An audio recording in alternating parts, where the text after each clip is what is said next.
सहरसा में आकर के बहुत अद्भुत आनंद हुआ और यहाँ के श्रोता भी बहुत उच्च स्तर के श्रोता हैं, बहुत श्रद्धावनत हैं और बहुत ही भावुक हैं। बहुत आनंदित है हम यहाँ। महाराज जी के साथ साथ भगवान की कथा ही मेरे जीवन में पारिगृह संस्कार के रूप में आ गई, तो बस यही आप सबको सुना रहे हैं प्रभु के आशीर्वाद से। फिर जो व्यक्ति आध्यात्मिक है उसके सोचने समझने की क्षमता अलग होती है, और जो आध्यात्मिकता से नहीं जुड़ा है ऐसे ही लोग सुसाइड कर लेते हैं, क्योंकि उनके अंदर सकारात्मकता ही नहीं होती है। कि मन की गति है अटपटी, चटपट लखे न कोई, और जो मन की खटपट मिटे तो चटपट दर्शन होए। तो सिद्धहस्त तो हम नहीं हैं, गुरुदेव भगवान की कृपा से बस टूटी फूटी वाणी में उनका आशीर्वाद जो मुझ पे विराजमान होता है, उन्हीं के अनुसार उनकी चरण शरण को गह करके हम कुछ शब्द बोल लेते हैं।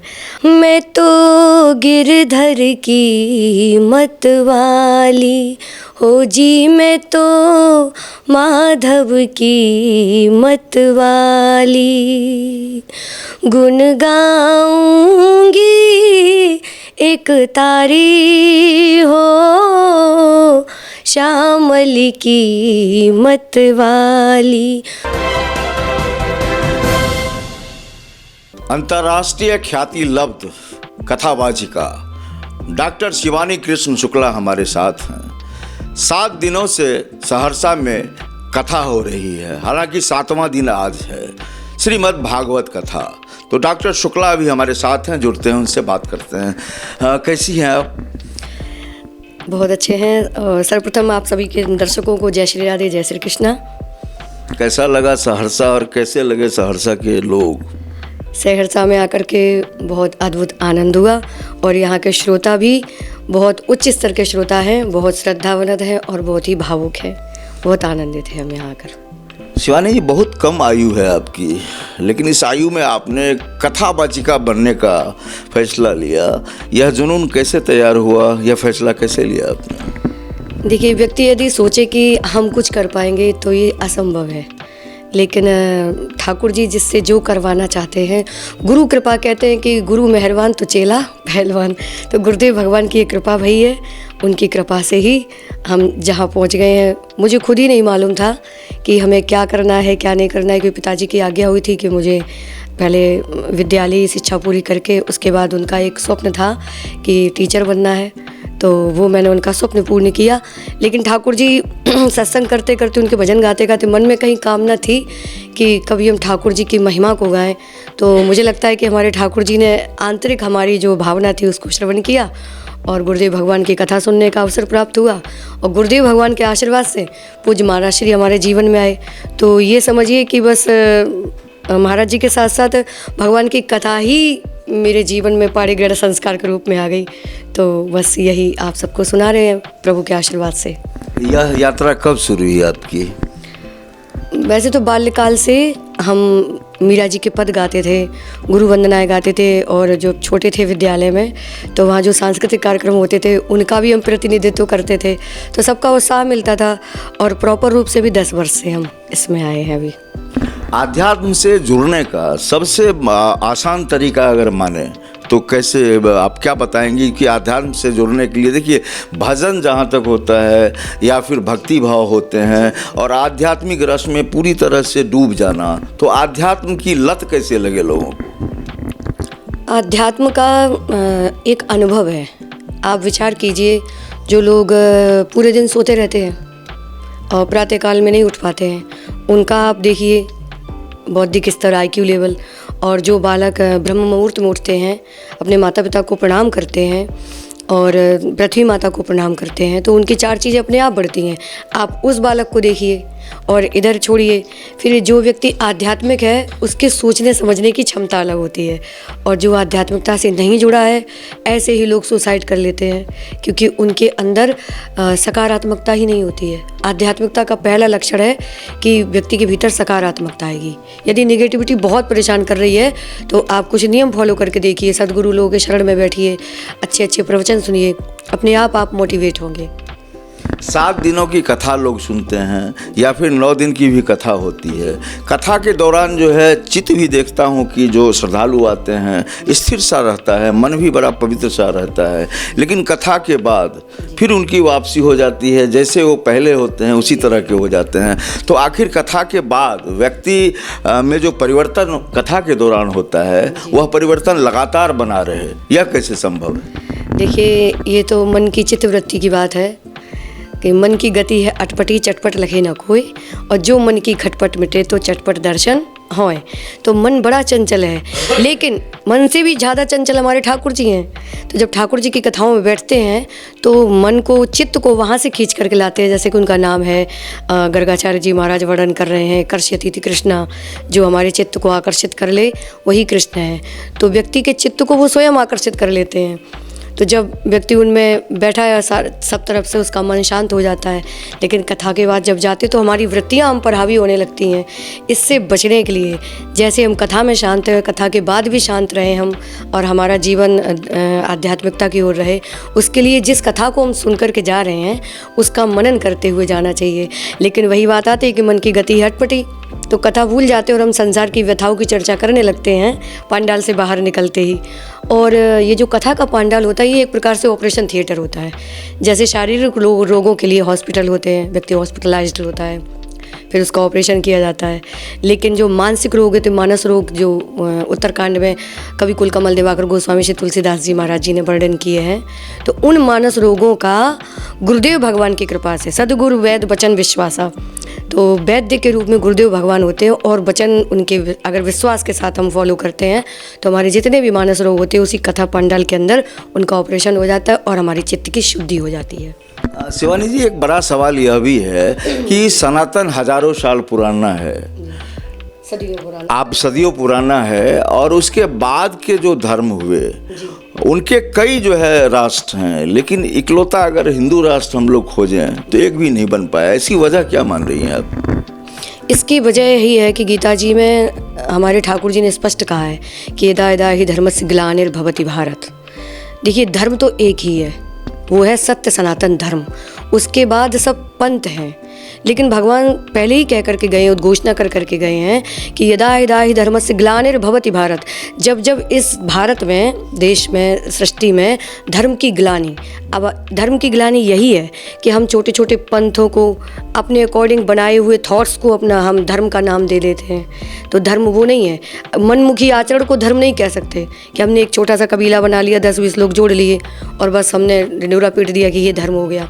ये एक पंथ हो सकता है, और एक छोटे छोटे कबीले हैं, फिर उनके लोग जुड़ते जाएंगे तो वो थोड़ा बृहद हो जाएंगे। मान को चलो 1000 लोग जुड़ गए, तो इसका मतलब ये नहीं कि किसी भी सोच को, किसी भी थॉट को 1000 लोगों का सपोर्ट मिल गया तो वो धर्म नहीं हो गया। धर्म केवल सत्य सनातन धर्म है, और इस समय धर्म की ग्लानि चल रही है। अभी कुछ % है, लेकिन आने वाले समय में ये एकदम बृहद स्वरूप जब लेगी, तब हम आप सभी जानते हैं कि भगवान के 24 अवतारों की जो कथा आती है उसमें 24वां अवतार भगवान का कल्कि जिला मुरादाबाद में, इसी ग्लानि को मिटाने के लिए। शिवानी जी, देखिए, आप तो लगातार कथा कह रही हैं। हम चाहेंगे कि हमारे दर्शकों को आप यह भी बताइए कि आप कितनी तरह की कथाओं में जो है सिद्धस्थ हैं, और आपको सबसे ज़्यादा आवश्यक कौन सी कथा लगती है जो लोगों को प्रेरणा के रूप में आत्मसात करना चाहिए, अपने जीवन के हर काम में उस कथा को प्रवाहित करना चाहिए? वो कौन सी कथा है? सॉरी, क्षमा चाहेंगे, स्वास्थ्य थोड़ा खराब है, पानी का इन्फेक्शन हो गया है। तो जैसा कि आपने कहा कि सिद्धहस्त, तो सिद्धहस्त तो हम नहीं हैं, गुरुदेव भगवान की कृपा से बस टूटी फूटी वाणी में उनका आशीर्वाद जो मुझ पे विराजमान होता है, उन्हीं के अनुसार, उनकी चरण शरण को गह करके हम कुछ शब्द बोल लेते हैं। और कथाएं तो सभी भगवान की श्रेष्ठ हैं, श्रेष्ठ से श्रेष्ठ, चाहे आप राम कथा कहिए। लेकिन हाँ, इस समय हमारे राष्ट्र की स्थिति को देखते हुए प्रभु श्री राम जी जैसे राजा की आवश्यकता है, तो इसलिए हमें भगवान श्री राम की मर्यादाओं पर बहुत ज़्यादा फोकस करना चाहिए। तो आज के समय में राष्ट्र की यही मांग है, जो स्थिति है हमारे देश की, तो राष्ट्र के लिए प्रभु श्री राम जी की मर्यादा की स्थापना होना बहुत आवश्यक है। अब प्रभु श्री राम जी की मर्यादा की स्थापना करना हर व्यक्ति के वश की बात नहीं है, लेकिन यदि हम उन्हें अनुसरण करेंगे, जैसा कि आपने अभी पूछा कि किस समय के हिसाब से क्या होना चाहिए, तो समय के हिसाब से भगवान श्री कृष्ण ने जो किया है लोग अक्सर कर वो करने का प्रयास करते हैं, लेकिन हमें क्या करना है कि भगवान कृष्ण ने जो कहा है हमें वो करना है, और प्रभु श्री राम जी ने जो अपने जीवन काल में किया है हमें वो करना चाहिए। क्योंकि जब हम प्रभु श्री राम जी के द्वारा किए हुए कार्यों को अनुसरण करेंगे, आत्मसात करेंगे, तो तब हम एक बहुत ही सुंदर राष्ट्र की परिकल्पना कर सकते हैं। उसी को राम राज्य कहते हैं। शिवानी जी, लंबा अगर बातचीत करेंगे हम लोग तो कई घंटे निकल जाएंगे। आपको भी आज आखिरी दिन कथा करनी है। हम यह चाहेंगे कि आप हमारे दर्शकों को या हमें भी यह जानकारी दें कि वैराग्य और गृहस्थ जीवन, इस दोनों का संतुलन कैसे बना रहेगा। बहुत अच्छा प्रश्न किया आपने, और अभी एक भैया हो रहे थे उन्होंने भी किया, तो बहुत ही सुंदर प्रश्न किया। सारे प्रश्नों से ये कहते हैं कि बुद्धिमान वही होता है, उत्तर देने वाला नहीं होता, प्रश्न करने वाला IQ लेवल हाईएस्ट बताया जाता है उसका। तो आपको पहले तो सबसे बड़ी साधुवाद आपको, आपने इतना सुंदर प्रश्न उठाया है। गृहस्थ और वैराग्य, राजा जनक जी भी गृहस्थ में थे, लेकिन उनके जैसा कोई बैरागी नहीं था, इसीलिए उनको विदेह राज कहा जाता है। गृहस्थ में रह करके ठाकुर जी से एक बार किसी ने पूछा कि प्रभु आपको गृहस्थ जो पूजा करते हैं वो ज़्यादा प्रिय है, उन पर प्रसन्न जल्दी होते हैं, या वैराग्य पर, सन्यासी पर। तो हमारे ठाकुर जी स्वयं कहते हैं कि जो गृहस्थ में रह करके मेरा नाम ले ले, मेरी चर्चा कर ले, मतलब कि धारा जिधर बह रही उसको चीर के निकलने वाला ही साहसी कहा जाता है। तो गृहस्थ धर्म वैसे भी सभी धर्म आश्रम से बड़ा बताया गया, धर्म से श्रेष्ठ बताया गया है। उसमें रहकर व्यक्ति एक बार भी भगवत नाम स्मरण कर लेता है तो ठाकुर जी उस पर प्रसन्न हो जाते हैं, और यही श्रेष्ठ धर्म कहा गया है। तो वैराग्य अपने आप में बहुत श्रेष्ठ है, लेकिन गृहस्थ धर्म सबसे श्रेष्ठ है। इसलिए जी, ये मतलब आपका कहना हुआ कि सांसारिक जीवन में रहते हुए अगर वैराग्य के भाव आते हैं, प्रभु का स्मरण होता है, तो यह जीवन सर्वोत्तम होता है। सर्वोत्तम, जी बिल्कुल यही कहने का मतलब है कि गृहस्थ में रहते भी हम एक वैराग्यपूर्ण, हमें गृहस्थ का पालन करना है। गृहस्थ में बसना नहीं है, फंसना नहीं है, उसका पालन मतलब कर्तव्य का निर्वहन करते हुए हमें अपनी भगवत प्राप्ति के लक्ष्य को नहीं छोड़ना चाहिए। शिवानी जी, हम आखिर में, चूँकि लंबा वक्त मैंने पहले भी कहा कि दिन भर बात करते रह जाएंगे, समय गुजर जाएगा, आप कुछ सबसे सुंदर भजन, वैसे भजन तो बहुत सारे हैं, आपको हमने गाते हुए सुना भी है, बेहतरीन सुर है आपके, लय हैं आपके, तो हमारे दर्शकों के लिए प्रयास करेंगे। वैसे तो इन्फेक्शन आपको बता ही चुके हैं, फिर भी चलिए। मैं तो गिरधर की मत वाली हो जी, मैं तो माधव की मत वाली, गुण गाऊंगी एक तारी हो, श्यामली की मत वाली हो जी, मैं तो नटवर की मत वाली, मेरे मन की कोई क्या जाने, मेरी लगन ना कोई पहचाने, प्रीत जगत से न्यारी हो जी, म्हारी प्रीत जगत से न्यारी। एक और अच्छा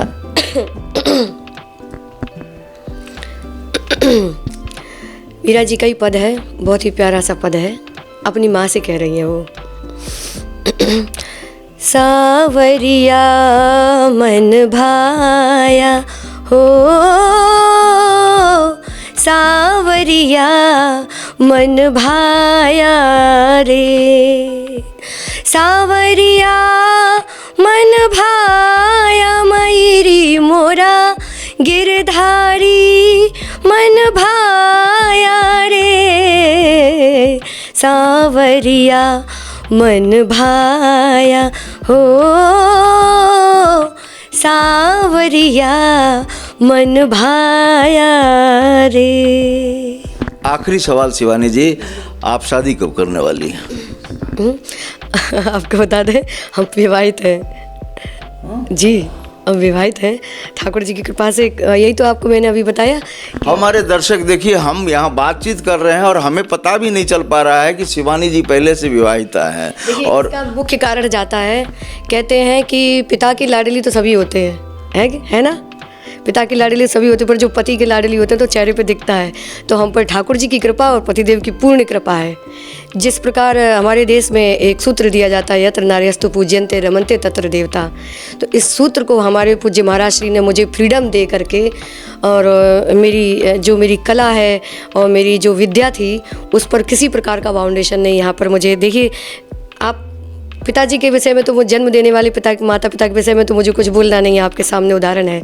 लेकिन हमारे पूज्य ससुर जी महाराज जहाँ पर एक मर्यादा की लाइन होती है वो सबको डांट देते थे कि नहीं, हमारे एक कहावत है कि हमारे जितने भी रिलेटिव्स हैं हम लोग चौथी पीढ़ी में हैं, कथावाचक ससुराल पक्ष में चौथी पीढ़ी में है और संयोग से हमें ऐसे परिवार में वधू बनकर जाने का अवसर प्राप्त हुआ। तो हमारे पिताजी को भी मर्यादा में बांधने के लिए लोगों ने कहा कि ऐसे कैसे, तो मेरे पिताजी ने कहा देखो बहू भी बेटी होती है, वधू लड़किनी पर घर आई, राखो नयन पलक की नाई। तो उन्होंने बिल्कुल इस सूत्र को निभाया और कभी भी मेरी ऊपर कोई भी बाउंडेशन ऐसा नहीं लगाया जिससे मेरी एजुकेशन, मेरी शिक्षा, मेरी जो भी हो, मेरे भगवान ने मुझे जो टूटी फूटी बाड़ी दी, जो कभी मुझे अपने अंदर से दुख हो कि मैंने ये नहीं कर पाया, उन्होंने मुझे पूरा फ्रीडम दिया जैसे एक पिता अपनी पुत्री को देते हैं। मुझे कभी फील नहीं हुआ कि मेरा ट्रांसफ़र हुआ है कि एक पिता के यहाँ से दूसरे पिता के यहाँ पहुँचे हैं। तो मुझे जन्म देने वाले पिता तो महान हैं ही, लेकिन जिन्होंने मुझे अपने पुत्र वधू के रूप में स्वीकार करके और मेरी इस क्षमता को कभी भी, जैसे गंगा के वेग को कोई किसी ने नहीं रोका, ऐसे हमारे पूज्य पिताजी ने भी अपना पूरा फुल सपोर्ट किया मेरा। तो हम उनके बार बार ऋणी, अब तो हमारे बीच में नहीं है, वो लोग बासी हो गए हैं, तो उनका आशीर्वाद चल रहा है। आपको संतान भी है? हाँ जी, एक हमारे छोटी सी बेटी है हमारी, और बस। ये थी हमारे साथ डॉक्टर शिवानी कृष्ण शुक्ला। 6 दिनों से मैं भी कथा का साझीदार रहा हूँ, लेकिन मुझे पता नहीं चला कि एक बच्ची की माँ है ये। लेकिन इनको जब हमने सुना तो हमें यह एहसास ज़रूर हुआ कि इनमें कुछ चीज़ें ऐसी हैं जो बता रही हैं कि ईश्वर हैं। और जो 6 दिनों की अमृत वर्षा सहरसा में हुई है और आज 7वां दिन है, हमें तो लग रहा है कि सहरसा पूरी तरह से वृंदावन हो गया है।